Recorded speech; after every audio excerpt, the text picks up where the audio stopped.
महाराणा प्रताप की माता जयवंता बाई की प्रेरणादायक कहानी। जयवंता बाई का जन्म जालौर के सोनीग्रा चौहान वंश में हुआ था। उनके पिता अखैराज चौहान जालौर के शक्तिशाली राजा थे। जयवंता बाई अपने समय की एक अत्यंत बुद्धिमान, वीर और धर्मपरायण महिला थीं। उनका विवाह मेवाड़ के राजा उदय सिंह द्वितीय से हुआ था। इस विवाह के पीछे मेवाड़ और चौहान वंश के बीच संबंधों को और सुदृढ़ करना भी एक कारण था। जयवंता बाई ने 9 मई 1540 को कुंभलगढ़ में एक पुत्र को जन्म दिया, जिसे महाराणा प्रताप नाम दिया गया। यह पुत्र बचपन से ही साहसी, तेज और आत्मनिर्भर था। जयवंता बाई ने प्रताप को मातृभूमि की स्वतंत्रता और सम्मान के महत्व को समझाया।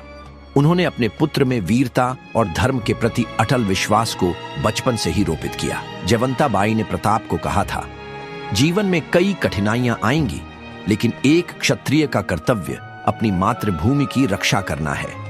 कभी भी दुश्मनों के आगे झुकना नहीं चाहिए, चाहे हालात कितने भी प्रतिकूल हों।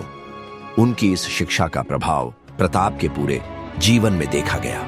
जब उदय सिंह द्वितीय ने अपने दूसरे पुत्र जगमाल को उत्तराधिकारी बनाने का फैसला किया, तो जयवंता बाई ने इसे स्वीकार नहीं किया।